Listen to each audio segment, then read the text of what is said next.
Bismillahirrahmanirrahim. Assalamualaikum warahmatullahi wabarakatuh. Kembali lagi di pembelajaran teknik kelistrikan kendaraan ringan yang bertemakan sistem pengisian atau sistem alternator.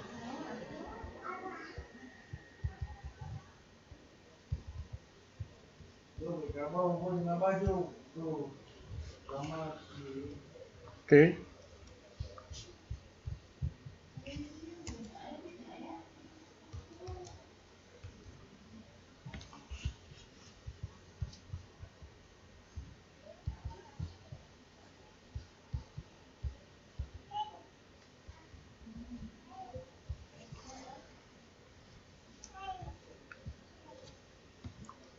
Nah, di sini charging system. Ada beberapa komponen: IC regulator, stator, pulley, bearing, cooling fan, rotor, rectifier, slip ring, dan brush. Untuk cara kerja alternator dan tujuannya itu apa? Yaitu untuk sistem pengisian kelistrikan dari baterai ke sistem alternator. Pertama-tama, kunci kontak dalam posisi ACC, baterai mengalirkan listrik kepada regulator. Dalam posisi on, listrik juga mengalir ke regulator namun belum ke engine ataupun belum ke sistem stator. Kemudian kunci kontak ke start, baterai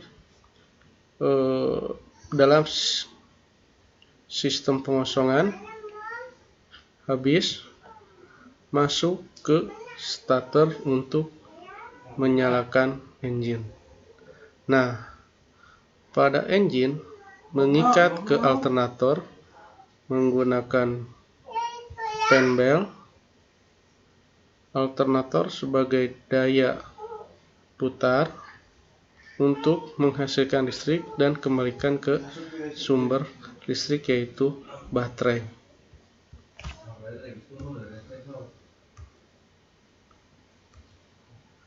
Nah, untuk fungsinya yaitu mengisi kembali baterai agar baterai tetap terisi penuh, terutama setelah mesin di start. Ya, dari tadi, ketika kunci kontak ini pada posisi start, banyak sekali energi listrik yang terkuras dari baterai untuk menghidupkan suatu mesin. Yang selanjutnya, suplai arus bagi sistem kelistrikan kendaraan. Nah,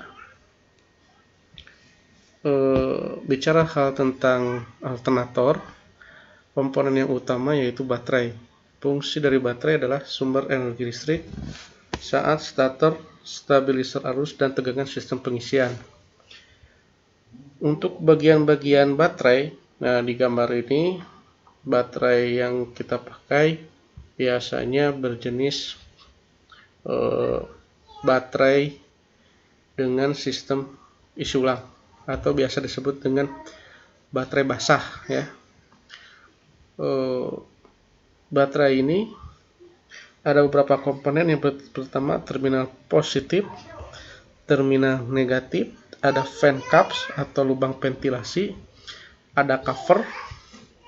Cover itu adalah wadah, cell partition, cell, case, kemudian plat, ada beberapa sel, ada separator, dan elektrolit atau cairan elektrolit, atau biasa disebut di bahasa bengkelnya air suling atau air aki.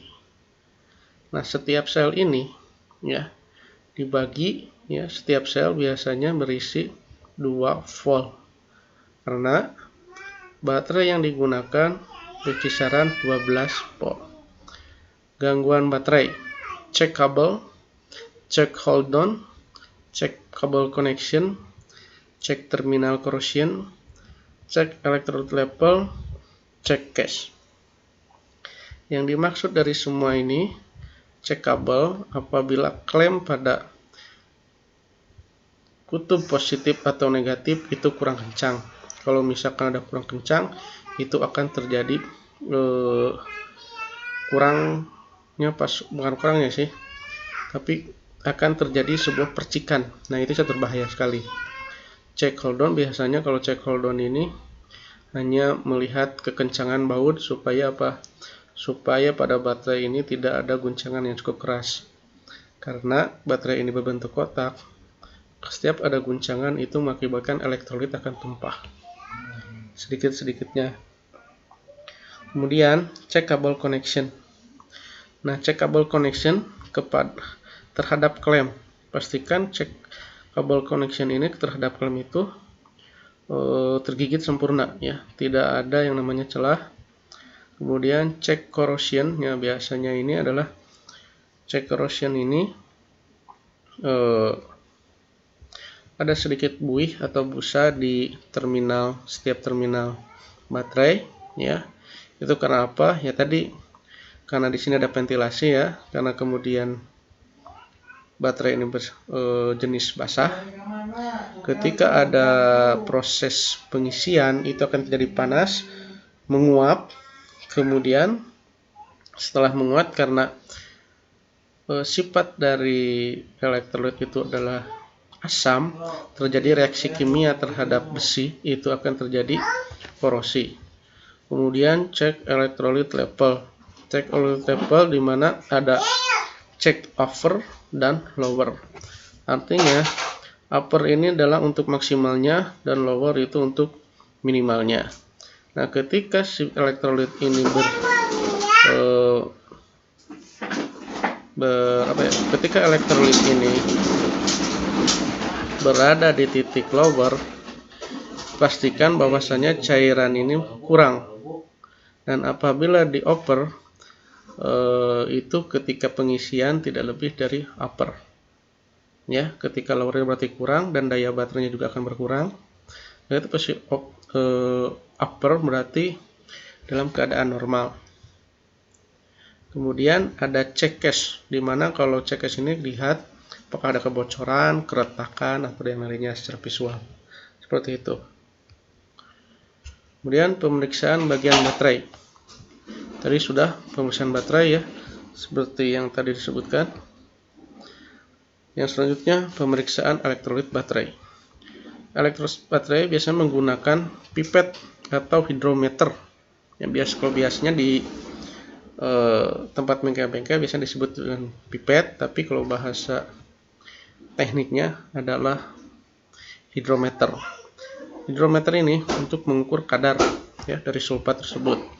Nah, ini adalah posisi bagaimana mengecek kadar baterai tersebut, ya.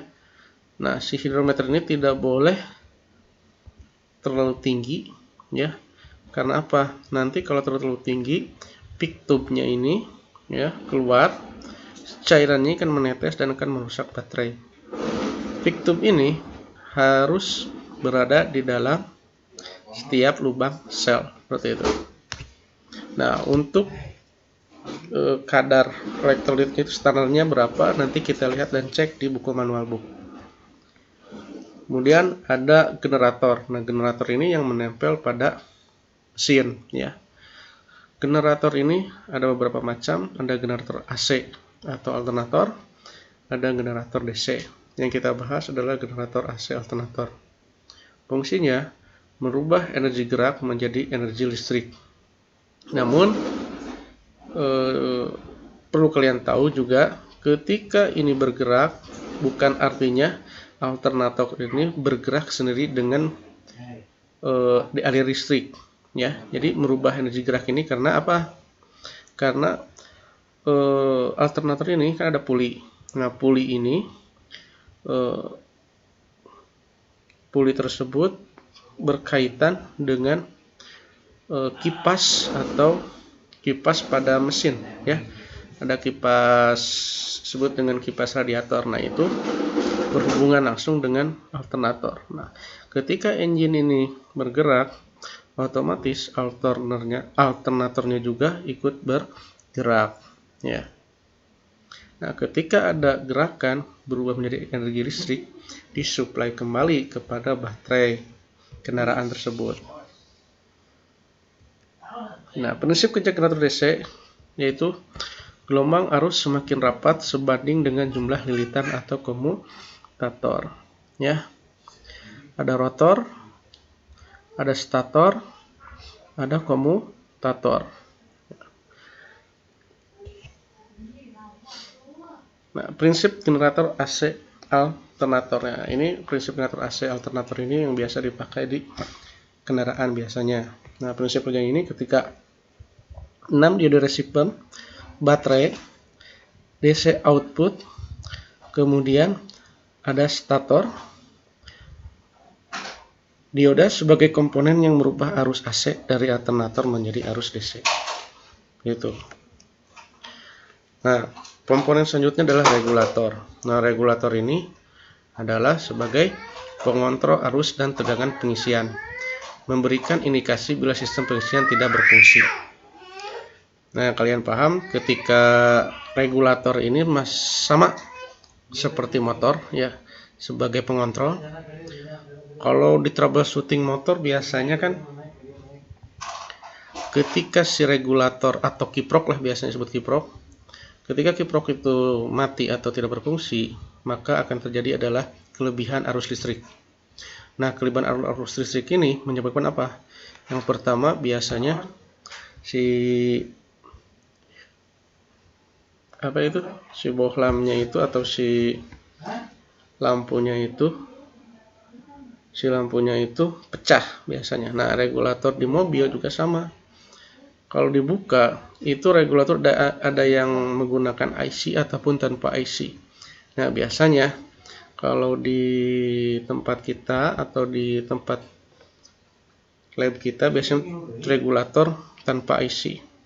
Ya. Kalau dibuka tutupnya itu ada semacam plat besi yang bisa berhubung otomatis ketika ada arus listrik. Arus listrik tersebut itu ketika arus AC dirubah ke arus DC dan begitu sebaliknya. Nah, ketika posisi kunci kotak on, itu pelatuk yang kirinya itu akan nyala kalau menggunakan atau dicek dengan disebut dengan pengecekan listrik ya. Kemudian di sini ada soket IG di sebelah kiri atas, di bawah soketnya E, kemudian F, B, dan L. Nah, soket ini juga ada tipenya ya. Ada yang tipe A dan juga tipe B. Kalau tipe B itu B-nya di atas sebelah kiri, bawahnya adalah F, yang kemudian ini ya kursornya, yang ini L, kemudian bawahnya N, yang sebelah kanan adalah B, yang paling kiri adalah IG. Sedikit penjelasan, IG itu adalah ignition, yaitu kunci kontak. Kemudian E, terminal E, biasanya kalau terminal E ini berhubungan juga dengan terminal E di regulator dan alternator.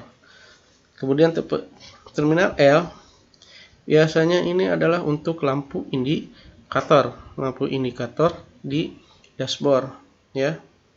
Kemudian terminal B untuk terminal B alternator, terminal F, dan terminal E. Kalau untuk warnanya, terminal IG ini biasanya berwarna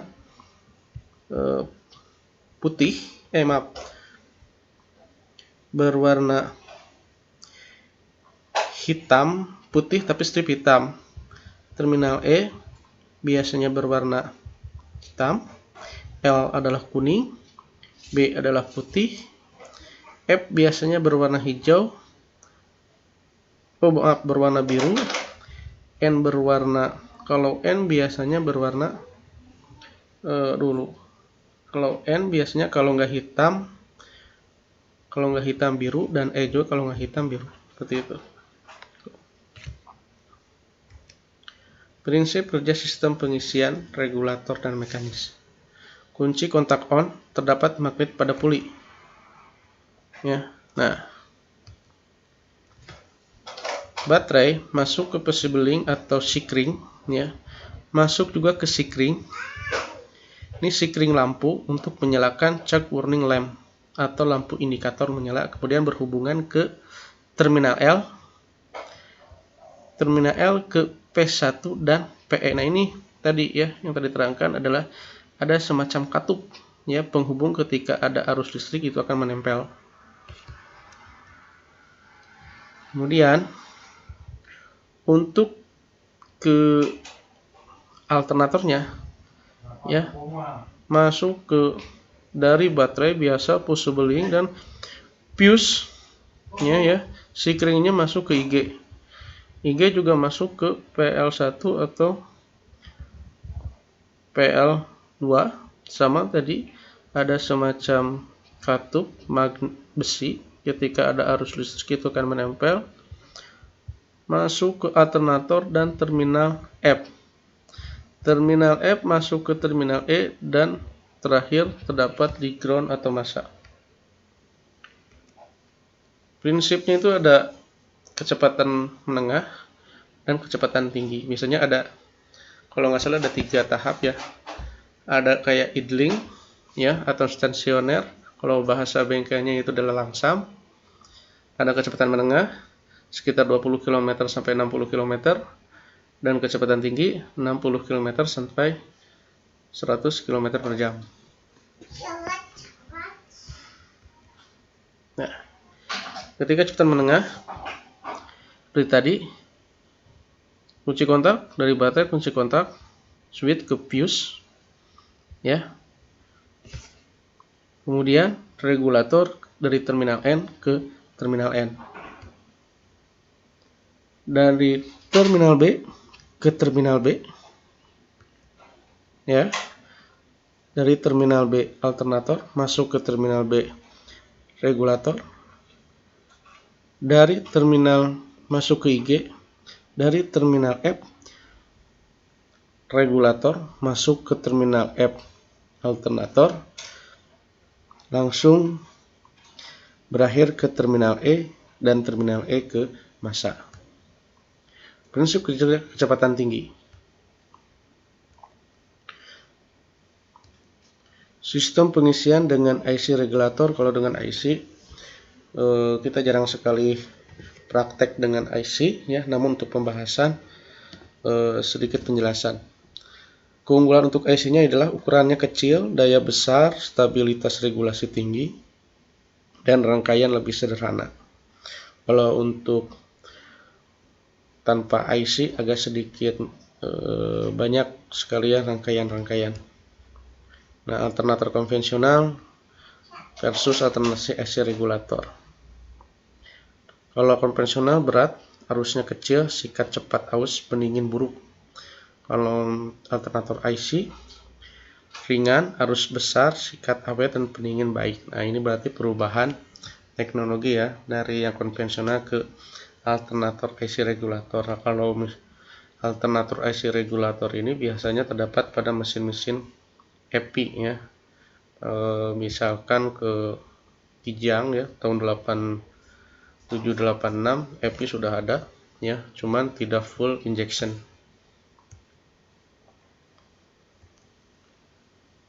Nah, ini kita skip aja. Nah, untuk pemeriksaan komponen alternator. Yang pertama, pemeriksaan starter coil menggunakan ampermeter baik maupun digital ataupun yang analog, tapi lebih disarankan menggunakan digital supaya apa? Ketika pemecahan di OHM itu jadi gampang ya. Yang kabel biru lihat di sini, yang berwarna biru OHM itu check for ground, artinya cek masa. Kemudian ampermeter check for open, atau saat membuka cek OHM check for open. Nah, ini juga saat membuka. Rotor test open circuit check.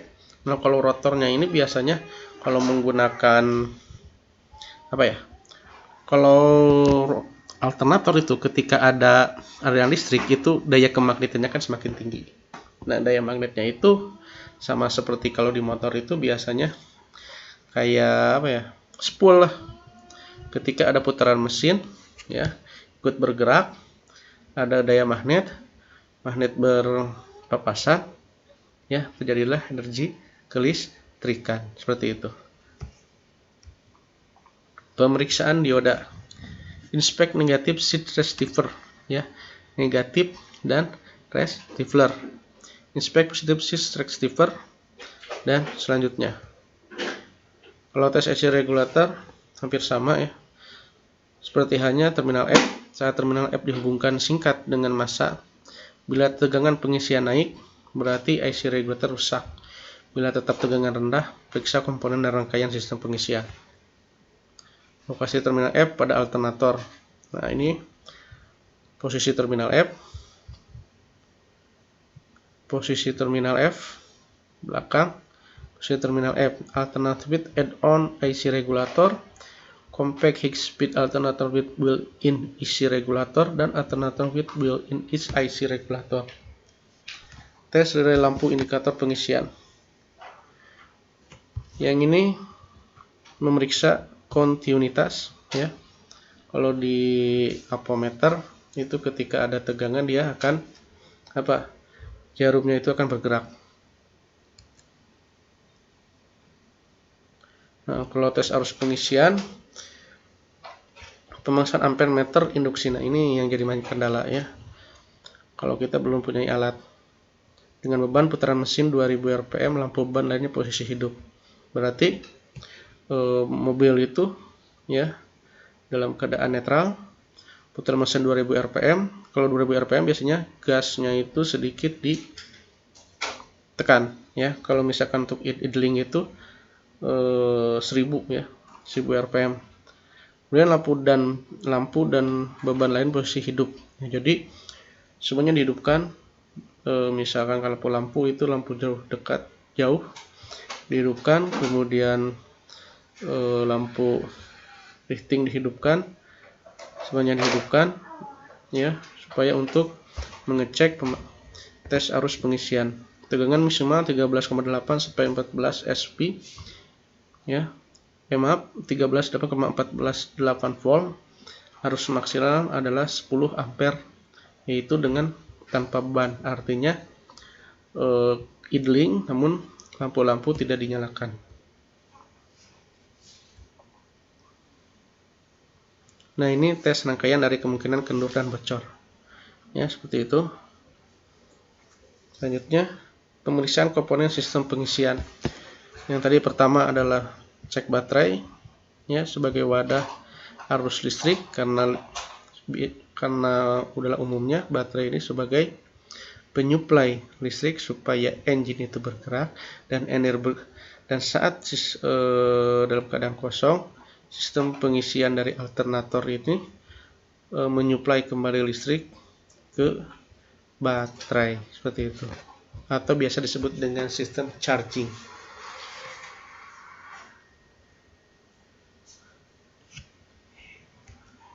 Nah, pengecekan tali kipas 10 kg tensioner.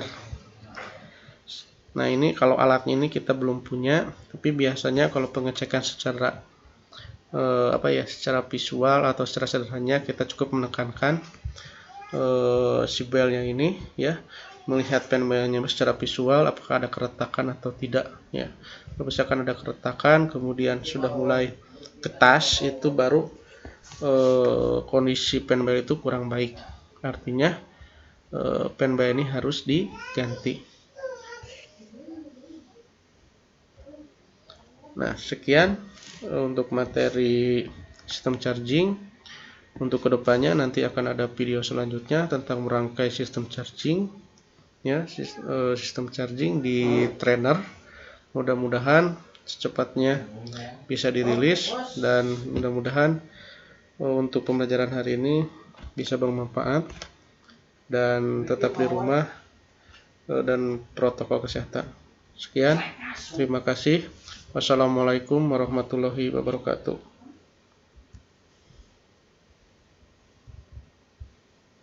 Ngeceng.